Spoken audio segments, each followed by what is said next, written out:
ምርጫ ቦርድ በምርጫ ምዝገባ ሂደት ላይ የሕግ ጥሰት መፈጸሙን አረጋገጠ። እንደዚሁም በመራጭነት መመዝገብም ግዴታ አለመሆኑን አረጋግጧል። በአዲስ አበባ ለጸጥታ ስጋት የሆኑ ጉዳዮች ምንድን ናቸው? ሲጠበቅ የነበረው ሕግ ጸድቋል። የኮንቴነር እጥረት ስለማጋጠሙም የያዝነው ዜና አለ። ጦርነቱ መኝታ ቤታችንም ደርሷል። ስደተኞች ባህር ላይ አልቀዋልም ተብሏል። ዶናልድ ትራምፕ ከመላው ዓለም እየተጣሉ ይገኛሉ። ሰላም ጤና ይስጥልን፣ እንደምን አላችሁ ውድ የኢትዮጵያ ድምፅ ተከታታዮች። የኢትዮጵያ ድምፅ ለመጋቢት 24 ቀን 2018 ዓመተ ምህረት ያዘጋጀውን የሀገር ቤትና የባህር ማዶ ዜና ከዚህ ሰዓት ጀምሮ ወደ እናንተ የሚያደርስ ይሆናል። ከዜናችን ጋር አብራችሁ ትሆኑ ዘንድ በአክብሮት ጋብዘናል። ቀዳሚ ወዳደረግነው ዜናችን እንውሰዳችሁ። በደቡብ ምዕራብ ኢትዮጵያ ክልል ቤንች ሸኮ ሲዝ ከተማ በገዛ ልጁ ላይ የግብረ ስጋ ድፍረት ወንጀል የፈጸመ ግለሰብ በ12 ዓመት ጽኑ እስራት መቀጣቱን ከክልሉ ፖሊስ የተገኘው መረጃ ያመለክታል። የወንጀል ድርጊቱ የተፈጸመው ጥር 24 ቀን 2018 ዓ.ም ነበረ። ተከሳሹ ዳንኤል ወልዴ የሚባል ሲሆን ዕድሜዋ 14 ዓመት የሆናትን የገዛ ልጁን ራሷን መከላከል በማትችልበት ሁኔታና ባለቤቱ በሌለችበት ወቅት የኃይል በመጠቀም የግብረ ስጋ ድፍረት ወንጀል መፈጸሙም ተረጋግጧል ነው የተባለው። አቃቤ ሕግ ከፖሊስ የተሰበሰቡ የሰውና የሰነድ ማስረጃዎችን ለችሎቱ አቅርቧል። የሲዝ ከተማ የመጀመሪያ ደረጃ ፍርድ ቤት ተከሳሹ በቀረበበት የወንጀል ክስ ላይ መከላከል ባለመቻሉም ጥፋተኛ ብሎት በ12 ዓመት ጽኑ እስራት እንዲቀጣም ወስኗል። የኢትዮጵያ ማሪታይም ባለስልጣን ለቡና ኤክስፖርት የሚውሉ ኮንቴነሮችን እጥረት ለመቅረፍ አስቸኳይ እርምጃዎች እንዲወሰዱ ጠየቀ። በመካከለኛው ምስራቅ በተከሰተው የጸጥታ መደፍረስ ምክንያት የባህር ትራንስፖርት እንቅስቃሴ በመስተጓጎሉም ለቡናና ለሌሎች የውጭ ንግዶች ምርቶች የሚውሉ ባዶ ኮንቴነሮች እጥረት ማጋጠሙን የኢትዮጵያ ማሪታይም ባለስልጣን አሳውቋል። ባለስልጣኑ ይህንን ችግር ለመቅረፍና የኤክስፖርት ንግዱን ለማሳለጥም የጉምሩክ ኮሚሽንና ሌሎች ባለድርሻ አካላት የተቀናጀ ድጋፍ እንዲያደርጉለትም ጥሪ አቅርቧል። በኢትዮጵያ ማሪታይም ባለስልጣን የሎጂስቲክስ አስተዳደር መሪ ስራ አስፈጻሚ የሆኑት አቶ ያለው ተስፋይም ተፈርሞ ለኢትዮጵያ ጉምሩክ ኮሚሽን የተላከው ደብዳቤ እንዳመላከተውም በቀጠናው ባለው የጸጥታ ሁኔታ ምክንያት አንዳንድ የመርከብ ድርጅቶች ወደ ጅቡቲ ለመምጣት የደህንነት ስጋት ተደቅኖባቸዋልም ብሏል። ይህ ሁኔታ ደግሞ ለኢትዮጵያ ስትራቴጂካዊ የኤክስፖርት ምርት ለሆነው ቡናና ለሌሎች የማኒፋክቸሪንግ ውጤቶች የሚውሉ ባዶ ኮንቴነሮች አቅርቦት ላይ ጫና ፈጥሯልም ብለዋል። በአሁኑ ወቅት በከፍተኛ መጠን ያለው የቡና ምርት በዓለም ገበያ የሚቀርብበት እንደዚሁም የገዢዎች ፍላጎት እየጨመረ የመጣበት በመሆኑም የታቀደውን የኤክስፖርት ግብ ለማሳካት ርብርብ እንዲደረግ ባለስልጣን መስሪያ ቤቱም ጠይቋል። ባለስልጣኑ ባደረገው ክትትል መሰረትም በአሁኑ ወቅት በሞጆና ቃሊቲ ደረቅ ወደቦች ውስጥም ግቢ እቃዎች የያዙ ብዛት ያላቸው ኮንቴነሮች ይገኛሉ ብሏል። እንደ መረጃው ከሆነም በሞጆና ቃሊቲ ደረቅ ወደቦች የደረሱ 2005 የሚሆኑ ባለ 20 ጫማ ኮንቴነሮች እንደዚሁም 2471 የሚሆኑ ባለ 40 ጫማ ኮንቴነሮች ገቢ እቃዎች ተጭኖባቸው ይገኛልን ብሏል። እነዚህ ኮንቴነሮች በፍጥነት ተራክፈው ለወጪ ንግድ እንዲዘጋጁ ማድረግ ዋነኛው የመፍትሄ አቅጣጫ መሆኑን ባለስልጣኑ ጠቁሟል።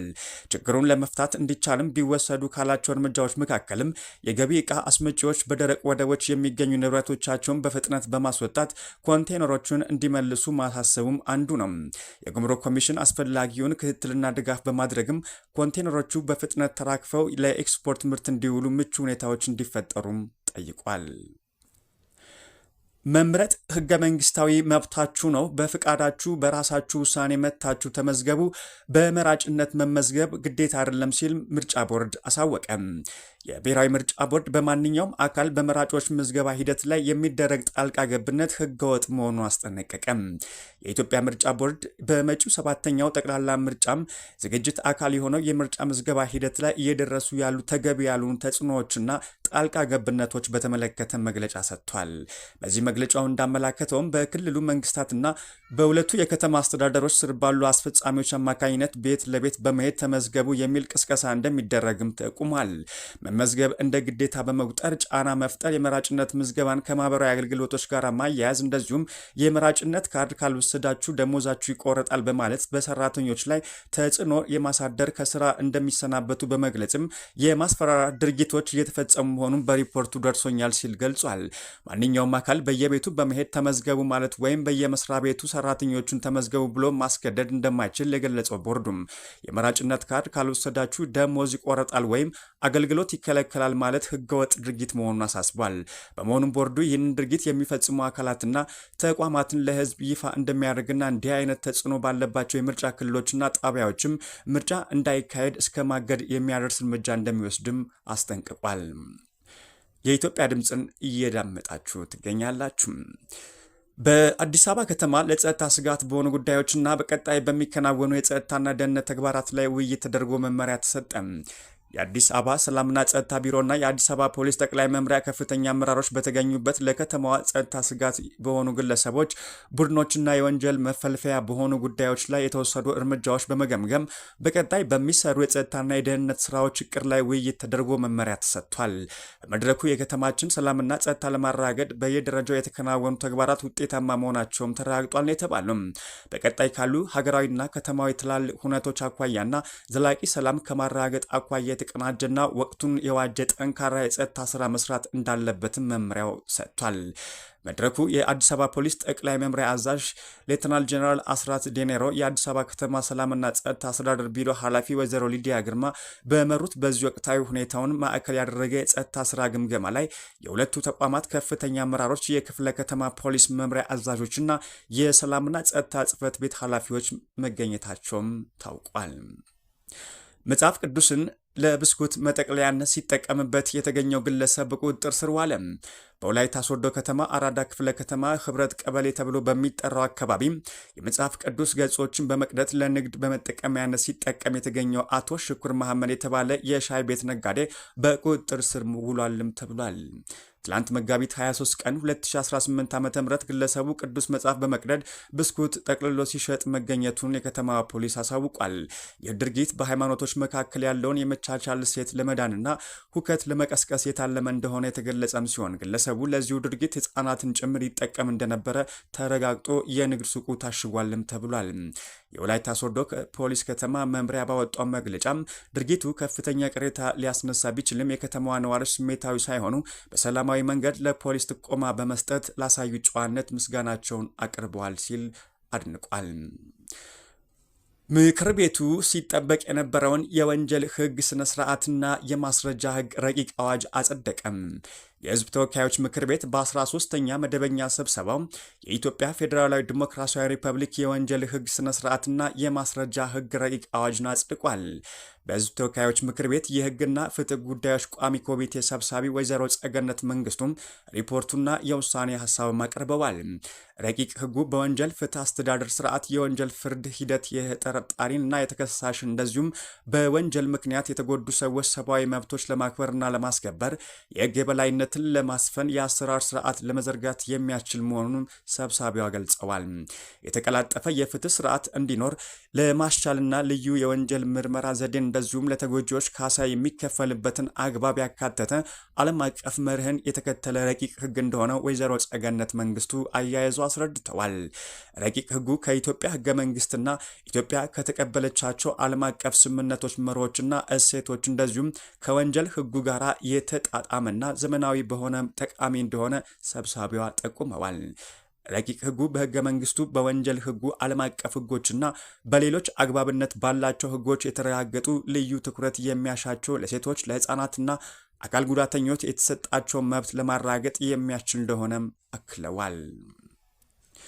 የኢትዮጵያ ድምፅ ወደ ውጭ ዜናዎች ተሸጋግሯል። የኢራን ጦርነት ወደ መኝታ ቤታችን ገብቷል። የኢራን ጦርነት ወደ ህንድ መኝታ ቤቶች ዘልቆ ገብቷል። የ80 ቢሊዮን ሩቢ ኮንዶም ኢንዱስትሪም አደጋ ተጋርጦበታልም ተብሏል። በመካከለኛው ምስራቅ በኢራንና በእስራኤልና በአሜሪካ መካከል የተቀሰቀሰው ጦርነት በህንድ የ8170 ክሮር ወይም የ71.7 ቢሊዮን ሩቢ ኮንዶም ማምረቻ ኢንዱስትሪ ላይ ከፍተኛ ቀውስ መፍጠሩም ተሰምቷል። በሆርሙዝ የባህር ሰርጥ ላይ በተፈጠረው የትራንስፖርት መዘጋት ምክንያትም ለምርቱ አስፈላጊ የሆኑ ጥሬ ዕቃዎች መጥፋታቸው ለኢንዱስትሪው የህግ ዋና ሆኗልም የተባለው በአመት ከ400 ቢሊዮን በላይ ኮንዶሞችን የሚያመርቱት እንደ ኤችኤልኤል ወይም ላይፍ ኬር፣ ማንካይንድ ፋርማ እና ኩፒር ሊትድ ያሉ ግዙፍ ኩባንያዎች አሁን ላይ የምርት እጥረትና የዋጋ ንረት ስጋት እንደደቀነባቸው ተገልጿል። ለኮንዶም መመረት እጅግ አስፈላጊ የሆኑት ሲሊኮን ኦይል ወይም አሞኒያ የተሰኙ በጦርነቱ ሳቢያ ከባህረ ሰላጤ ሀገራት ወደ ህንድ መግባት ማቆማቸውም ተነግሯል። በዚህ የተነሳም ህንድ 86 በመቶ የሚሆነውን የአሞኒያ ፍላጎቷን የምታገኘው ከሳውዲ አረቢያ፣ ኳታርና ኦማን ሲሆን በባህር መንገዱ መዘጋት አቅርቦቱ ሙሉ በሙሉ ተቋርጧል ተብሏል። የሆርሙዝ ሰርጥን ለማስከፈት ወታደራዊ ኃይል አማራጭ አይሆንም ሲሉ ኢማኑኤል ማክሮን ተናገሩ። የፈረንሳይ ፕሬዝዳንት ኢማኑኤል ማክሮን የሆርሙዝ ሰርጥ ለማስከፈት ወታደራዊ ኃይል መጠቀም አማራጭ አይሆንም ብለዋል። ፕሬዝዳንቱ ይህንን ያሉት የአሜሪካው ፕሬዝዳንት ዶናልድ ትራምፕ የኔቶ አባል ሀገራት ከኢራን ጋር እየተካሄደ ባለው ጦርነት አሜሪካ ለመደገፍ ፈቃደኛ አልሆኑም ሲሉ መቸተቻቸውን ተከትሎ ነው። የሆርሙዝ ሰርጥን ለማስከፈት ወታደራዊ አማራጭን መጠቀም ትክክል አይደለም ያሉት ፕሬዝዳንቱም ከኃይል መንገድ ይልቅ ከኢራን ጋር መነጋገር አስፈላጊ መሆኑን ገልጸዋል። ፕሬዝዳንት ማክሮን በሰጡት ምላሻቸውም የዶናልድ ትራምፕ እቅድ ወደ ሰርጡ የሚጠጋው ማንኛውም ኃይል ለኢራን ሚሳኤሎች ተጋላጭ ከማድረግ የዘለለ ትርጉም የለውም ሲሉም አጣጥለዋል። መርከቦች በሆርሙዝ ሰርጥ በነጻነት ማለፍ እንዲችሉም ፈረንሳይ ከአውሮፓ ህብረትና ሌሎች አጋር ሀገራት ጋር በትብብር እየሰራች እንደምትገኝ መናገራቸውን ሮይተርስ ዘግቧል። በመጨረሻ 19 ስደተኞች በጣሊያን የባህር ዳርቻ ህይወታቸው አልፎ መገኘታቸው ተሰምቷል። የጣሊያን የባህር ዳርቻ ጥበቃ ቃል አቀባይ ለኤፍፒ የዜና ወኪል እንደተናገሩትም ከላምፒዱሳ ደሴት በስተደቡብ የሚገኝ የላስቲክ ጀልባ ውስጥ 19 ስደተኞች አስክሬን ተገኝቷልን ብለዋል። እንደ የባህር ዳርቻው ጥበቃ ቃል አቀባይ ገለጻም ረቡዕ ማለዳ ላይ በተደረገው ህይወት የማዳን ስራ 5 ህጻናትን ጨምሮ 58 ሌሎች ሰዎች በህይወት ተገኝተው ወደ ላምፒዱሳ ተወስደዋልን ብለዋል። የላምፒዱሳ ከንቲባ 2 ህጻናትን ጨምሮ 7 ሰዎች በከፍተኛ ብርድና በነዳጅ ጭስ መመረዝ ምክንያት በሆስፒታል ህክምና እየደረገላቸው ነው ብለዋል። ጀልባዋ ማክሰኞ ዕለት በጣሊያን የስለላ አውሮፕላን ስትንሳፈፍ የታየችም ቢሆን በአካባቢው እርዳታ የሚሰጡ የሊቢያ የባህር ዳርቻ ጥበቃም ሆነ ሲቪል መርከቦች እንዳልነበሩ ተገልጿል። ቃል አቀባዩ እንደተናገሩትም አንዳንድ ስደተኞች ህይወታቸው ያለፈው እስከ 7 ሜትር ከፍታ ያለው ማዕከል በነበረበት በጣም አስቸጋሪ የአየር ሁኔታ ወደ ላምፒዱሳ በሚመለሱበት ወቅት ሊሆን ይችላል ሲልም በወጣው መግለጫ አሳውቋል። በላምፒዱሳ የመጨረሻው ትልቅ የስደተኞች አደጋ የደረሰውም ባለፈው ዓመት ነሐሴ ወር ላይ ሲሆን በወቅቱ በባህር ዳርቻው 2 ጀልባዎች ተገልብጠው 27 ሰዎች ሞተው እንደነበረም አይዘነጋም። ውድ የኢትዮጵያ ድምፅ ተከታታዮች የኢትዮጵያ ድምፅ ለመጋቢት 24 ቀን 2018 ዓ.ም ያዘጋጃቸውን የሀገር ቤትና የባህር ማዶ ዜናዎች እነኝን ይመስላሉ። ከዜናዎቻችን ጋር አብራችሁ ስለነበራችሁም ከልብ እናመሰግናለን። ሰላምን ተመኘን። ሰላም ለዓለማችን፣ ሰላም ለምድራችን፣ ሰላም ለኢትዮጵያችን።